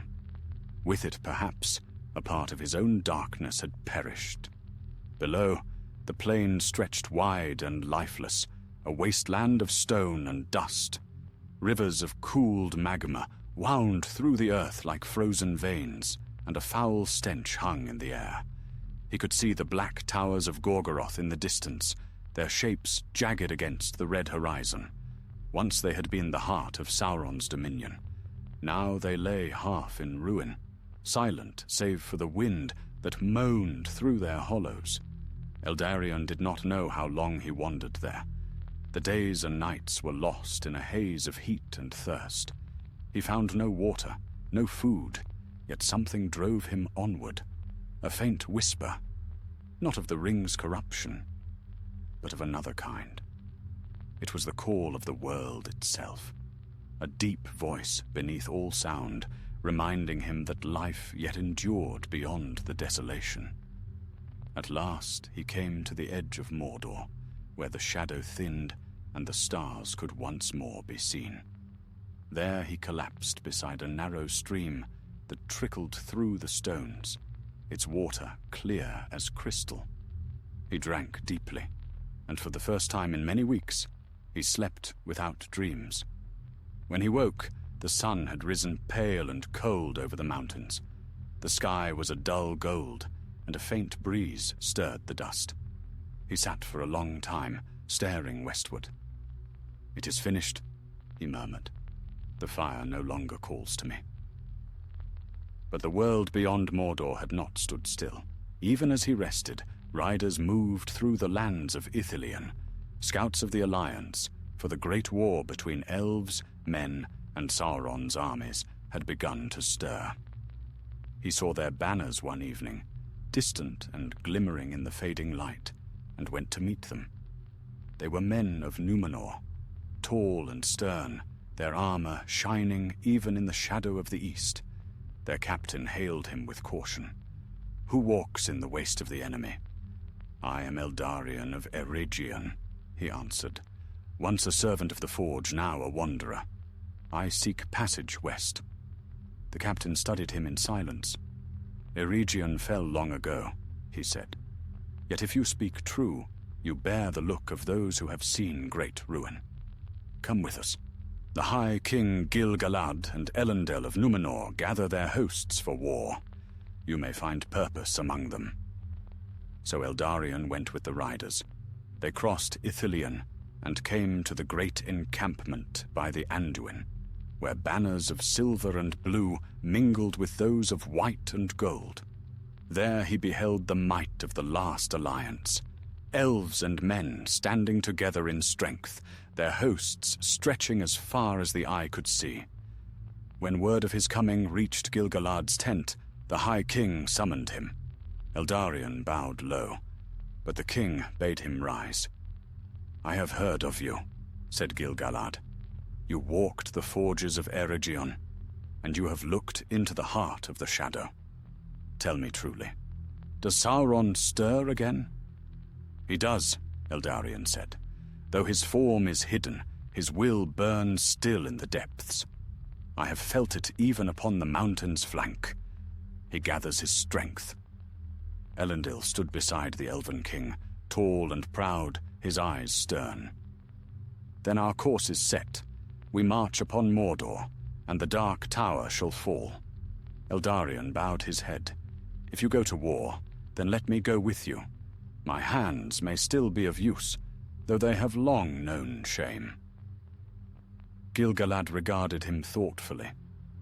"Few who fall into the shadow ever return to the light, yet you have turned from it, and such strength may yet serve the West.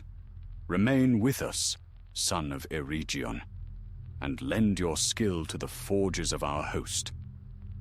So Eldarion labored once more at the anvil, not to craft rings of power, but swords and shields for those who would stand against the darkness. For many months he toiled, and his heart grew lighter with each blow of the hammer.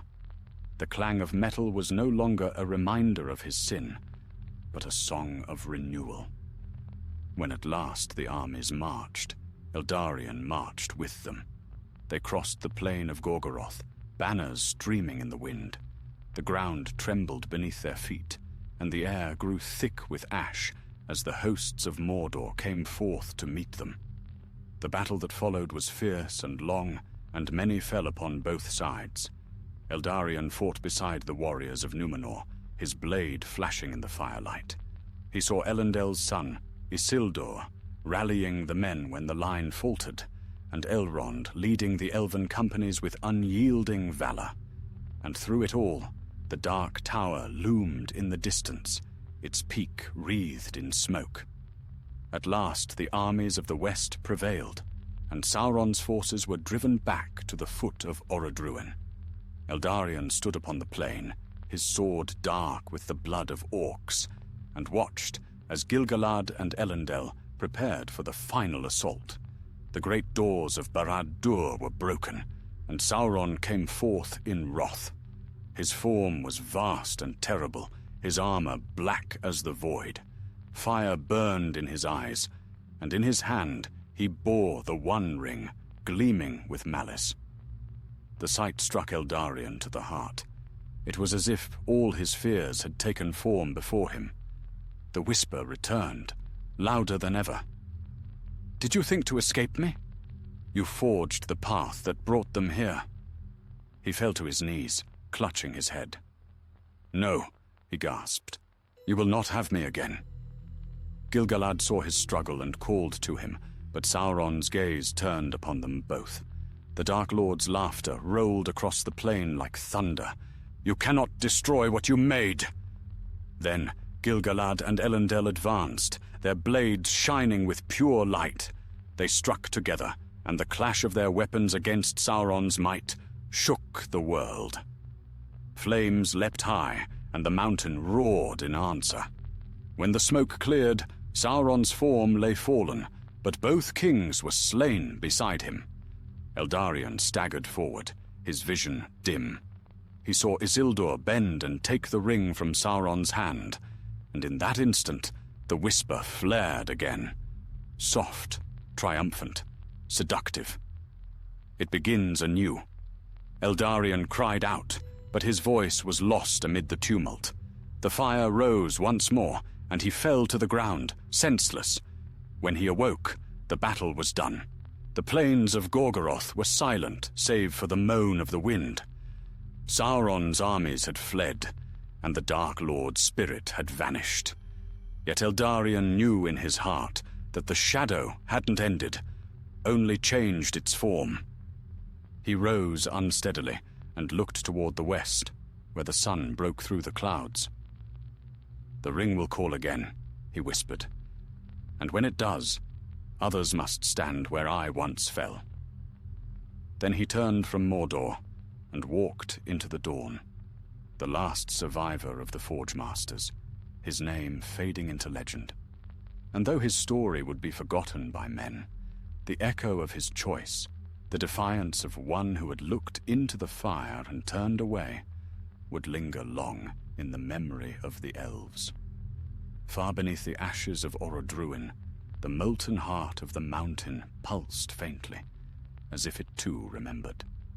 And in the secret depths of the world, the ring of power gleamed once more, waiting for the hand that would claim it. The field of Gorgoroth lay silent beneath a veil of ash. The war was won, and yet no song of victory rose from the armies of the west. Too much had been lost beneath the shadow of the mountain. Too many lights had been quenched.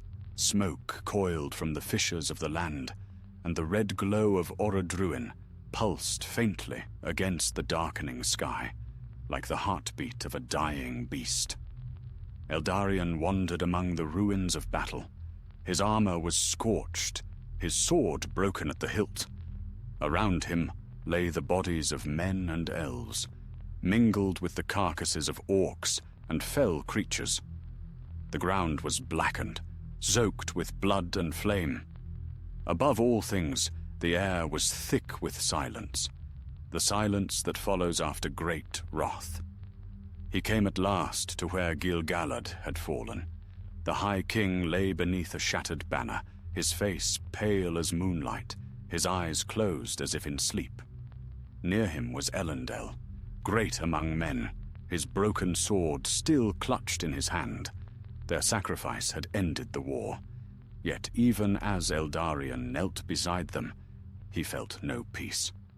For though the enemy's form was destroyed, the shadow hadn't passed. Across the plain, Isildur stood upon the ruins of Sauron's hand, the one ring gleaming upon his finger. The golden band caught the light of the dying fire, burning with a beauty that was not of the world. Eldarion watched him with dread, for he knew that light. He had felt its lure once before. Elrond stood beside Isildur, his voice urgent. "Cast it into the fire," he cried. "Destroy it while you can." But Isildur's eyes were fixed upon the ring, and he did not move. "This is no trinket of evil," he said softly. "It is mine by right, the ransom of my father's life and of the king of the elves. It shall be an heirloom of my house." Elrond's voice rose with sorrow and fear. "Do not claim it. It is accursed. By it the Dark Lord's will endures." But Isildur turned away, and the golden fire of the ring flashed as he slipped it once more upon his finger. In that moment, the ground seemed to tremble, and Eldarion felt a familiar whisper curl through the air, a sound like laughter, cold and triumphant. "So it begins again." He stumbled back, covering his ears, but the whisper was within him, not without. The same voice that had haunted his dreams for years returned, soft as a sigh. "Did you think the fire could be quenched? It burns still, wherever hearts desire power. No," Eldarion whispered. "I destroyed you. You destroyed nothing. The flame of creation cannot die. It passes from hand to hand, from will to will. You lit the forge, and now others will shape its fire." He looked once more toward Isildur, who stood gazing at the ring as though bewitched. "Then it will consume him, as it nearly consumed me," Eldarion said. "Perhaps," the voice mused, "or perhaps through him I shall find new strength. The chain is unbroken, my smith. You merely forged another link." Eldarion fell to his knees. The sky above Orodruin was darkening, the sun hidden behind clouds of smoke. The wind carried ash and embers, and it seemed to him that all Middle-earth trembled with the weight of what had been unleashed anew. At length he rose and turned from the mountain. "If the chain endures, then I will be the one to guard against its breaking," he said. "The fire may burn, but I will not feed it." He left the battlefield and walked westward alone. Behind him, the armies gathered their dead and raised banners of mourning, but Eldarion took no part in their songs. His road led through the broken lands of Ithilien, once fair and green, now blackened by war. He crossed rivers choked with ash and fields where no bird sang. For many days he wandered thus, haunted by memory. Often he would see flashes of gold at the edge of his sight, the glint of a ring that was not there, and he would stop, trembling, until the vision faded. At times he thought to seek Elrond or the remnant of the elven host, but shame forbade him. He had been too near to Sauron's flame, too tainted by his making. He could not bear the pity of his kin. Instead, he sought solitude. Northward he went, beyond Ithilien, into the wild hills that overlooked the Anduin. There he found a narrow glen sheltered by pine and stone, where a clear spring ran down from the rocks. He built a small dwelling there, a refuge from the world, and for a time he dwelt in peace. The seasons turned, the land healed slowly, and word reached him, carried by travelers, that the Ring of Power had been lost. Isildur had perished beside the river, slain by ambush, and the golden band had vanished in the depths. Many sought it, yet none found it. When Eldarion heard this, he wept. not from joy, for he knew the ring was not destroyed, but from sorrow that the tale had begun anew. "So it is hidden," he said, "and one day it will rise again. I will not live to see it, but the world will remember." Years became decades, and the world moved on. The kingdoms of men grew strong once more, and the elves began their long fading. Yet Eldarion did not age as men did. The fire that had once nearly claimed his soul now sustained him in strange endurance. His hair turned silver, but his eyes remained bright, and though the years weighed upon him, they did not break him. He became a legend among the wanderers of the wild. The Grey Smith, they called him, a silent guardian who walked the ruins of the East and tended the forgotten forges of the elves. Few saw him, and those who did spoke of a tall figure clad in shadow and starlight, whose eyes glowed faintly like embers beneath ash. In his solitude, Eldarion wrote the tale of Eregion, the forging of the rings, the deceit of Anatar, the fall of Celebrimbor, and the ruin that followed. He bound the pages in silver and hid them beneath the stones of his dwelling, that the truth might not perish when he did. And when at last his time came, he went once more to the edge of the sea. The waves crashed white upon the shore, and the wind carried the cries of gulls over the foam. There he stood, gazing west, his face calm. "The fire has burned long enough," he said. "Let the waves cool it." He cast his hammer, the last tool of the Forge Masters, into the sea. The water hissed as it sank, and the sound was like the sigh of a long-forgotten forge extinguished at last. Eldarion closed his eyes, and the wind took him. Some say a ship came for him, though none saw it. Others believe he walked into the waves and was lost.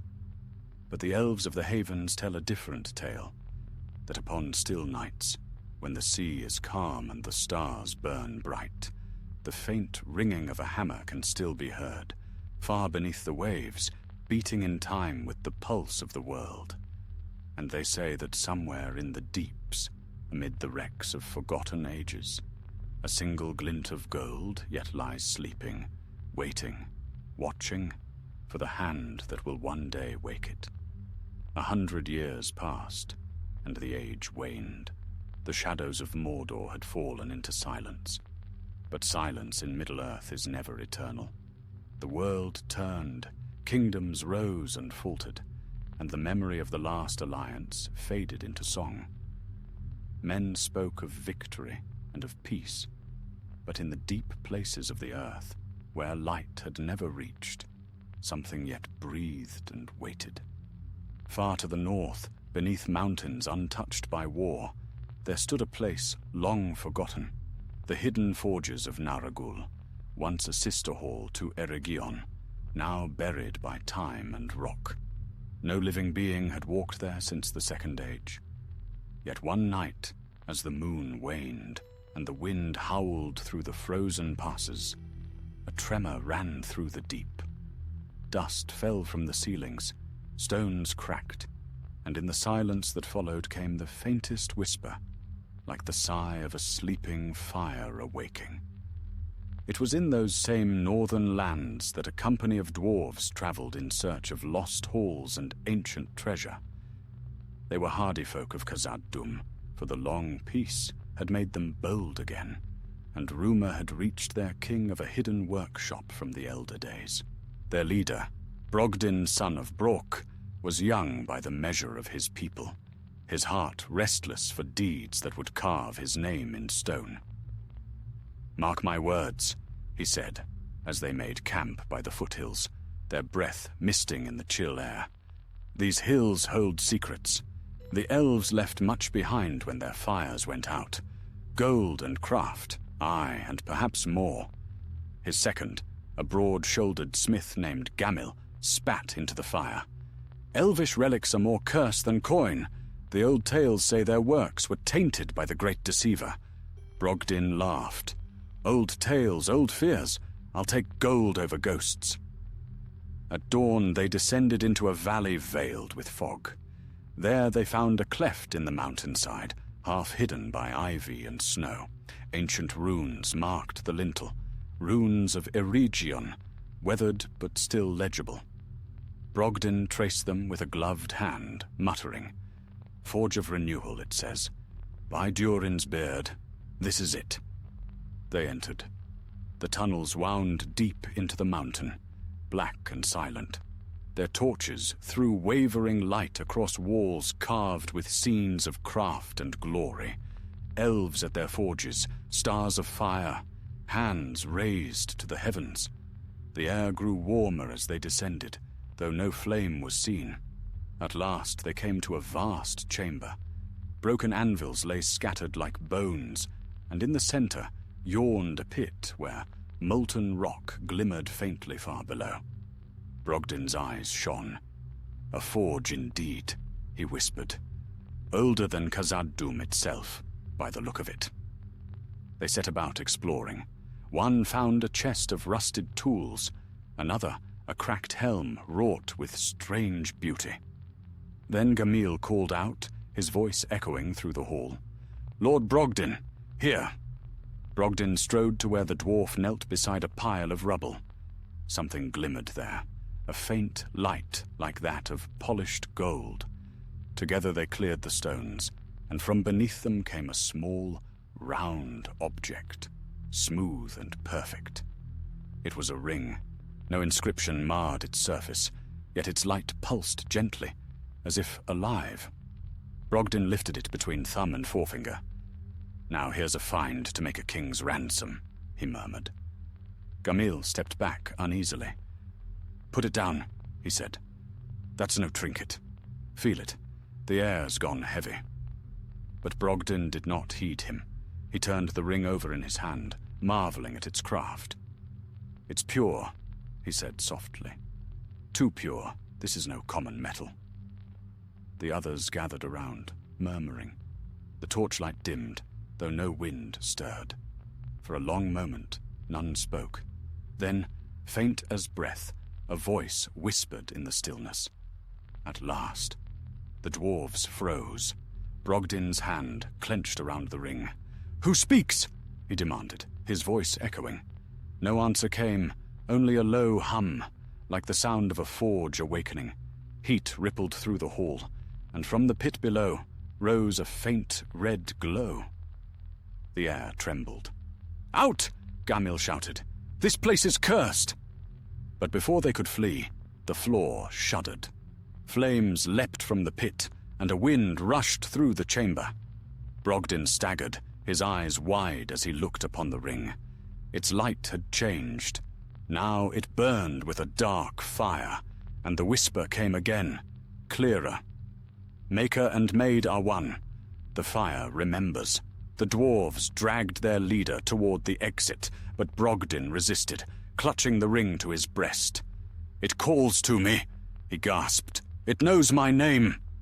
Then let it forget you, cried Gamil, and with a great effort he struck Brogdin's hand. The ring flew from his grasp and fell toward the pit. But before it could be lost, the flame surged upward, and something unseen caught it.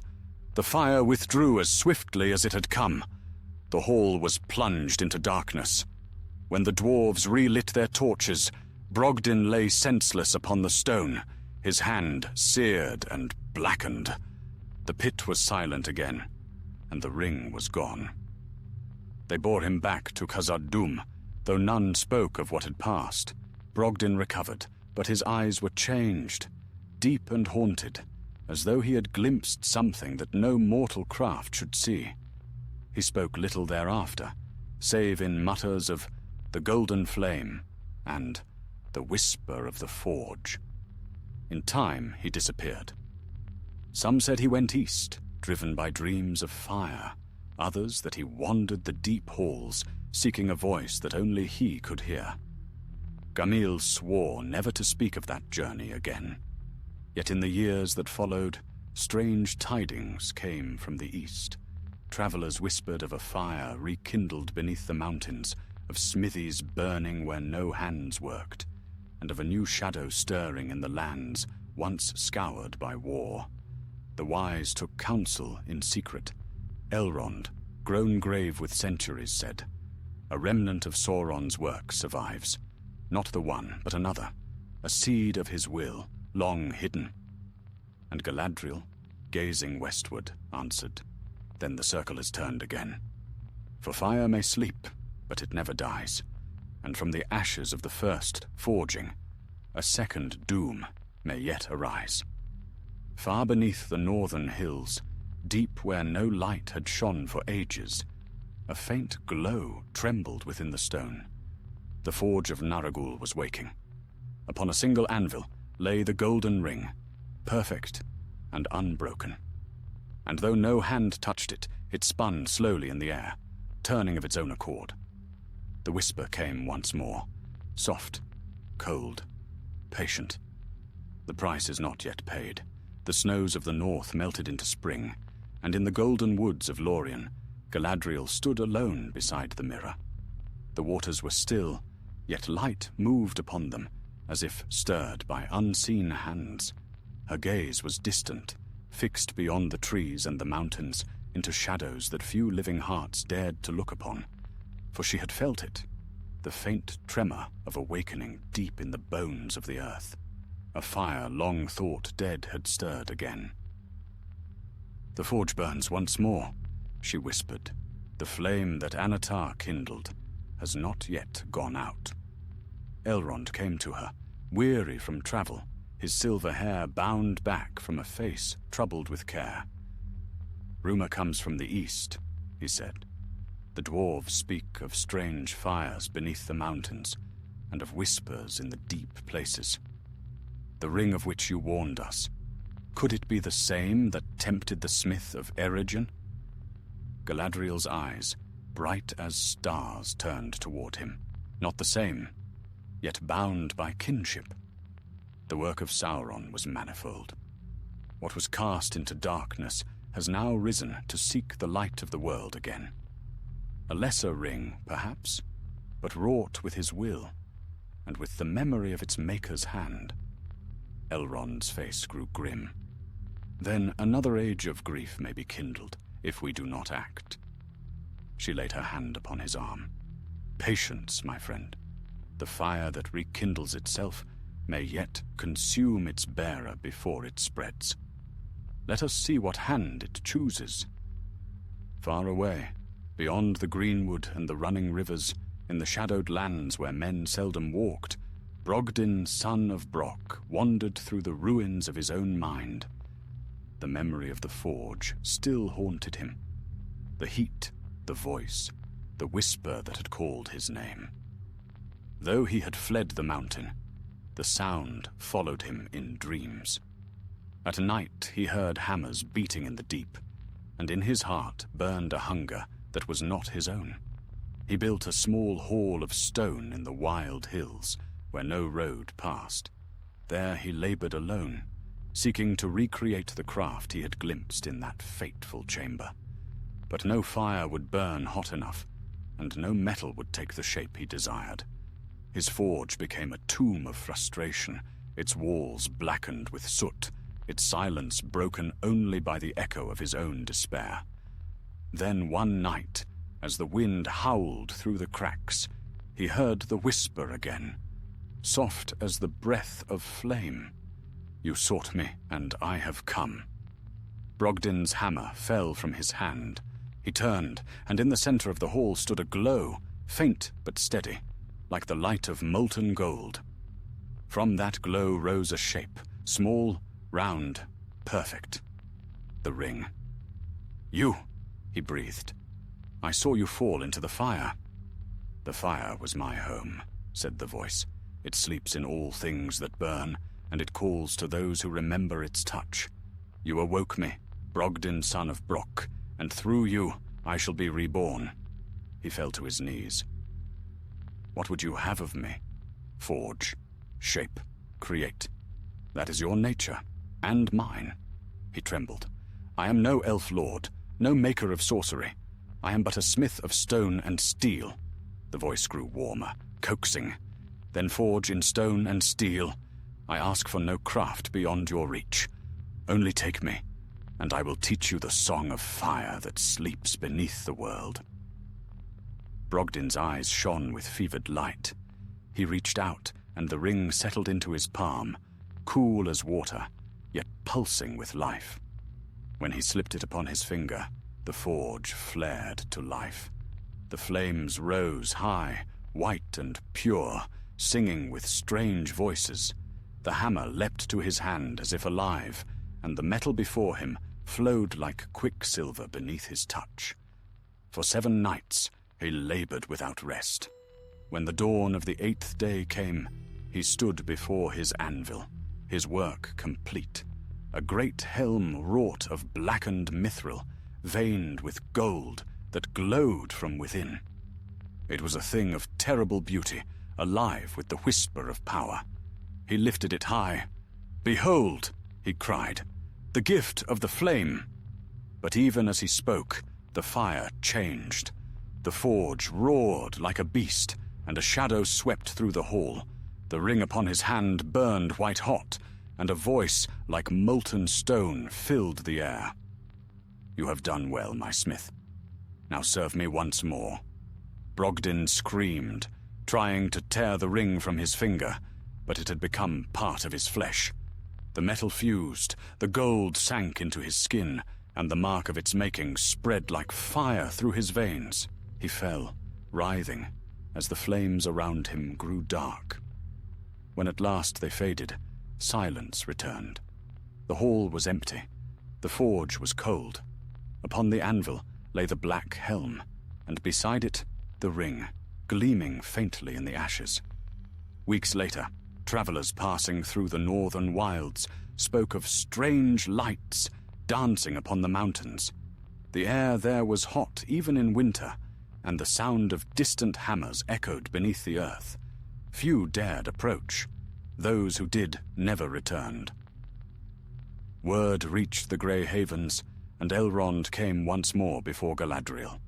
"It has begun," he said. "A new power rises in the north." She bowed her head. "The shadow takes many forms. The forge that kindled one evil has birthed another, but the world still holds light enough to oppose it." "What would you have me do?" he asked. "Watch," she said. "Guard the borders of the free lands, for the storm that comes may yet fall upon our children's children, and they must stand ready." And so the centuries turned again. The tale of the ring faded into legend, and the world moved toward another age, of kings and of quests, of courage and of doom. In the deeps of the northern mountains, fire still glowed unseen, beating in time with the earth's slow heart. The ring endured. Sometimes, when the wind blew from the east, a faint sound drifted across the plains, the echo of a hammer striking stone. The elves said it was the memory of Eregion, calling out across the ages. The dwarves said it was the work of one of their own, forging wonders in secret. But the wise knew better. They spoke of a fire that never truly died, a will that lay hidden in the roots of the world, waiting. And though the stars shone high and pure above the land, there were moments when their light seemed to waver, as if troubled by something beneath. For deep under the mountains, far from the eyes of all who walked the earth, the ring of the Forge Master stirred once more. A pulse of gold ran through the stone, faint and steady.